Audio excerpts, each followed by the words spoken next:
Yarmouk 636, the battle that broke Byzantium in Syria. By the time we reached the Yarmouk River, we already knew this was no raid and no border skirmish. The Byzantines had come in strength, with banners, cavalry, and the confidence of an empire that had ruled Syria for generations. We stood opposite them for days, watching their lines spread across the broken ground near the river bends, while Khalid ibn al-Walid rode along our front and kept telling us to hold firm. I remember the dry wind, the hard earth under our feet, and the strange silence before the fighting began. Then the first movement came, and once it started, the whole field seemed to tilt toward blood and dust.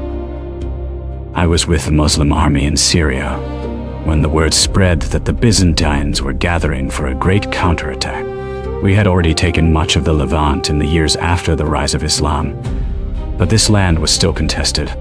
Syria mattered because it was rich, heavily populated, and tied to the roads that linked Palestine, the inland cities, and the coast of the eastern Mediterranean. Whoever held it could move armies, collect taxes, and control the frontier. We had been fighting a wider war long before Yarmouk. Raiding, sieges, and smaller field actions had worn down Byzantine control, but the empire had not accepted the loss. Heraclius still wanted Syria back. So when his generals gathered a large army and marched south, it was clear that this would decide more than one province. It would decide whether the Byzantines could stay in the Levant at all. Our own force was smaller, though no one could agree on the exact numbers. Men spoke of huge armies on both sides, but the true figures are hard to know. What I saw was not a mob, but a disciplined force of infantry and cavalry, arranged under commanders who understood that we could not afford confusion. Khalid ibn al-Walid was the man everyone watched. He moved quickly, spoke little, and seemed to understand the ground before anyone else did. We reached the area near the Yarmouk River, close to the place where the land breaks into ridges and ravines. The exact field was debated even then, and I would not claim to know every line of it now. But I do know this: the terrain mattered. The slopes, gullies, and river edges limited movement. A cavalry force could not simply wheel anywhere it pleased. That helped us, because the Byzantines were stronger in numbers and could have used open ground to press us apart. The Byzantine army arrived with a sense of certainty. They had cavalry, infantry, and commanders acting under Heraclius's larger command structure, though even among us there was confusion about who held final authority in the field. Some names were repeated, some disputed. What mattered was that their host was organized to drive us back through sheer weight.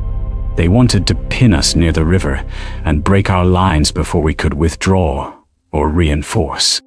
For several days, the armies faced one another.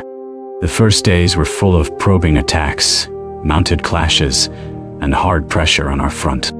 Their lines advanced and then steadied. Our men answered with counterattacks and tightened formations.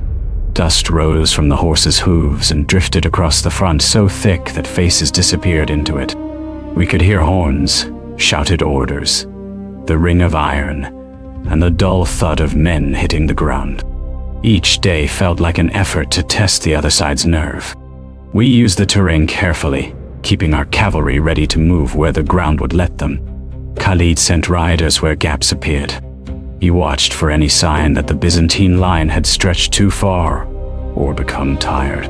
We all knew that if they managed to turn us against the river, the battle could be lost before sunset. On one of those days, the situation began to change in a way that was easy to miss at first. The Byzantines pushed harder on our wings, trying to drive us back from the higher ground and force a collapse by pressure rather than one great blow. Men came in with messages from the edges of the line saying the enemy cavalry had found more room to move than we expected. That was when I realized the field could betray us if we stayed passive. Khalid clearly saw it too. He began shifting riders and issuing shorter, sharper orders. We were no longer simply holding. We were waiting for the moment to strike back. The strain built steadily. Men who had stood all morning without moving now had to fight, fall back, and form again. Water was scarce. Horses were lathered and restless. The Byzantine attacks were strongest where the ground opened a little, and weakest where ravines and broken slopes channeled movement. That pattern mattered. It meant their strength could not be used everywhere at once. I remember hearing that our rear and supply lines were threatened, and whether every rumor was true or not, the fear was real enough. If the Byzantines broke through behind us, our position would become impossible. Khalid acted before they could settle the issue. He did not wait for them to choose the terms of the battle. He forced the pace. The crucial change came when our cavalry began moving in a way that suggested more than local defense. Riders were sent wide, then drawn back, then sent out again. The purpose was clear only after the fact: to stretch the Byzantine front, draw them forward, and open a point where their formation would lose cohesion. On a battlefield like that, one broken link can matter more than 10 strong ones. Then the real crisis came. The Byzantines pressed in hard, and for a moment, it seemed their weight might overwhelm us. Men were shouting that the line was bending. Horses stumbled in the dust. Somewhere off to one side, a Byzantine force pushed close enough that we could see the faces of the men in the front rank. That was when Khalid ordered the counterstroke. Our cavalry surged at the exposed edge, not in a reckless charge, but with speed and purpose, hitting where the enemy had overextended. I had never seen a maneuver turn so quickly. One moment the Byzantine advance looked orderly. The next, it was compressing on itself. Their men were too far committed to withdraw cleanly, and the ground behind them offered no easy escape. We drove into them again and again. The sound changed first. Shouting became screaming, and then the noise of individual combat broke into the heavy noise of men trying to run, turn, and avoid being cut down. The battle did not end in a single instant. It broke apart in stages. Some Byzantine units held longer than others. Some cavalry tried to rescue the line and only made the crowd worse. Once panic entered the formation, the riverside and the broken terrain became traps. Men who had marched in with confidence now found themselves squeezed by their own mass, unable to reform. Our riders kept pressure on them, and our infantry advanced where the enemy had weakened. By the end of that decisive phase, the Byzantine army was no longer fighting as one body. It was fragmenting. That was the point Khalid had been aiming for. Once their cohesion failed, the rest followed quickly. The field filled with abandoned gear, dead horses, and men trying to flee toward ground that could not save them. I saw more than one banner disappear in the confusion.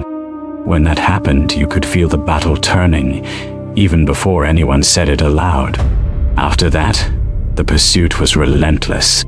Men later spoke of a slaughter, and I will not pretend the losses were small, though the exact casualty counts are uncertain and likely exaggerated in many accounts. What I can say is that the Byzantine defeat was complete enough to end their hope of recovering Syria in the short term. Their army had come to restore imperial control. It left the field shattered. We stood on the battlefield after the worst of the fighting and looked over ground that had changed hands in a matter of hours. The river was still there. The ridges were still there. But the army that had come to crush us was gone as a fighting force. That was the moment the scale of it became clear. This was not only a battlefield victory, it was the collapse of Byzantine control across much of Syria. News spread quickly. Cities that had still been uncertain now understood that the imperial shield had fallen away. Heraclius withdrew from the Levant. And after Yarmouk, a Byzantine return to Syria became impossible for the time being. The conquest of much of the Levant followed because the road had been opened here. Palestine, inland Syria, and the approaches to the coast all became far more vulnerable once the Byzantines lost the field army that could have defended them. I remember the silence after the fighting more than I remember the shouting. Men moved among the wounded, counted horses, and gathered what could still be used. The cost was severe, But the meaning was plain. We had not merely defended ourselves. We had broken the power that had stood across this frontier for generations. When I think of Yarmouk, I think of a battle that turned a border into a frontier of a new kind. Syria never looked the same after that field was cleared. Yarmouk ended Byzantine rule in Syria and opened the Levant to Rashidun conquest.